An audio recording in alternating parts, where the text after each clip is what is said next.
College student and now war veteran Sergeant Lance Barnard found a welcome fit for a visiting monarch at Southwest Florida Regional Airport. An assortment of family, friends, and even strangers who wanted a glimpse and a handshake with a Desert Storm soldier. From the moment he stepped off the plane to the baggage claim to the parking lot.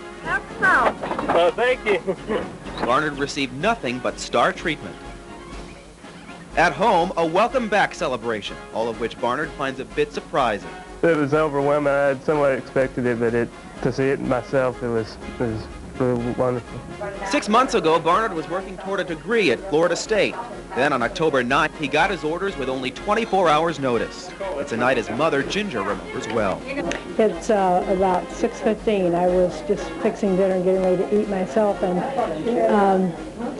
you just don't believe it. This can't happen to me. But he did tell me, and your mind is reeling, and you try to think what to do. All they could do was hope for a miracle, which is exactly what Barnard got. But I was sitting in the desert on my cot, and next told I was coming back. One of 5 selected from my company to return early. Well, once the party here dies down, Lance's first order of business is to nurse a cold he picked up on his way home. Then it's back to FSU and a career in international relations. In Fort Myers, Craig Stevens, Eyewitness News.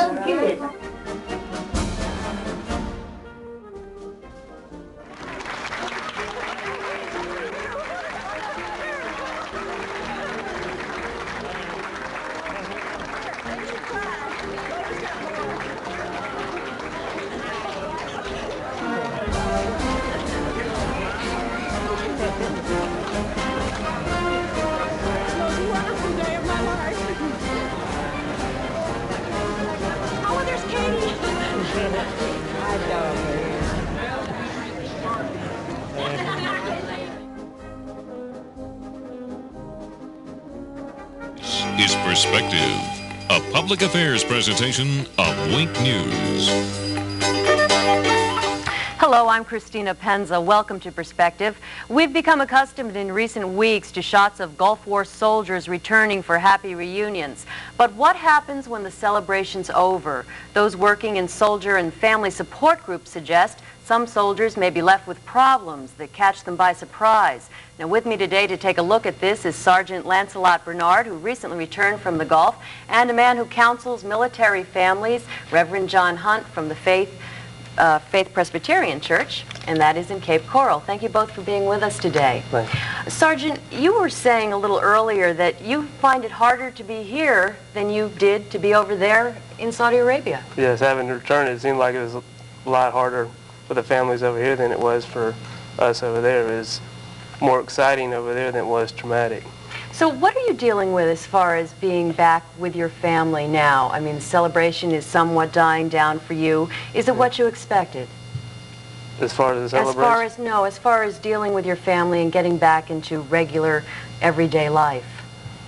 Yes, it was, as I spoke before, the excitement and everything, and so it's very uneventful here, and so it's comparatively boring. So you missed some of the excitement. Yeah, the excitement is very addictive. Yeah. You look for that scud attack or whatever to give you a high in a way.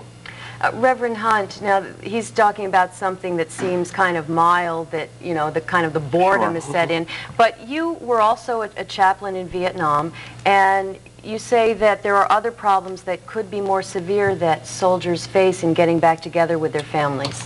Yes, the relatively brief period for this war probably will not present the level of problems that came out of World War II and Vietnam. But probably there will be some post-traumatic stress syndrome symptoms, some guilt. A survivor, for instance, who lost a friend in combat. Fortunately, we did not have that many casualties, but there would be probably some of that. Survivor guilt. Some later on might feel guilt about inflicting so much destruction on the so-called innocent Iraqi civilians. The re-entry, of course, is a problem of returning to normalcy. And as the service personnel return, key words like sensitivity and patience and understanding are all vital words to remember, and a lot of common sense. I suggest to people back home, don't press your loved one to go into gory details about combat action. If your loved one wishes to share it, let him or her do it, but do not try to press for it. Now, of course, the men and women, as you say, were gone for a relatively short period of time. Still, in that period of time, many might find that their spouses have become quite independent and have functioned very well without them there. What kind of friction can that create in a family unit? Well, again, it depends upon the kind of relationship and the understanding that has been expressed between a couple. I believe that perhaps reservists who were activated will have a dimension in their adjustment that active duty people who customarily are aware of deployment schedules and so forth might not have. Now, the war is the same, and the pressure and the tension and the concerns and fears felt by the loved ones back home, that's all the same. But like Sergeant Barnard here, he's lost a full academic year because of becoming an activated reservist. Where he extended active duty, he would simply return to his garrison or his base, and it would be part of the cycle of his life. But he comes back now having to take off the uniform to find re-entry into his lifestyle. So he has some dimensions as a reservist being activated that the active people do not have, although again, it's tough to be away from your family and tough to be in combat. Sergeant, tell me a little bit about that. You've lost some time in school now. What kind of a disruption has this created in your life? Putting my academic career on hold for a year and having to return back to it. Do you have any fears about getting back into schooling after being away? I don't know about fears, but hesitancy? Hesitancy, yes, Okay. exactly.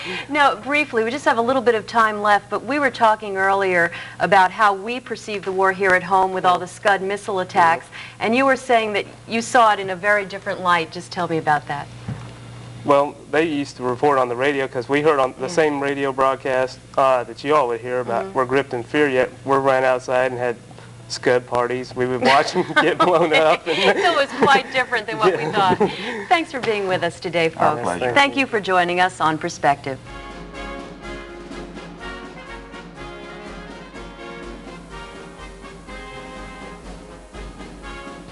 Yeah, Joan, I got a bad cue. You told me I had a minute left.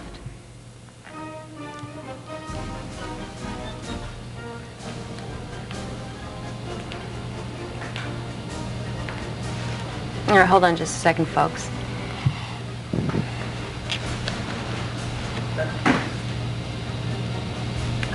I heard the cues, but I didn't get it. I got a bad cue.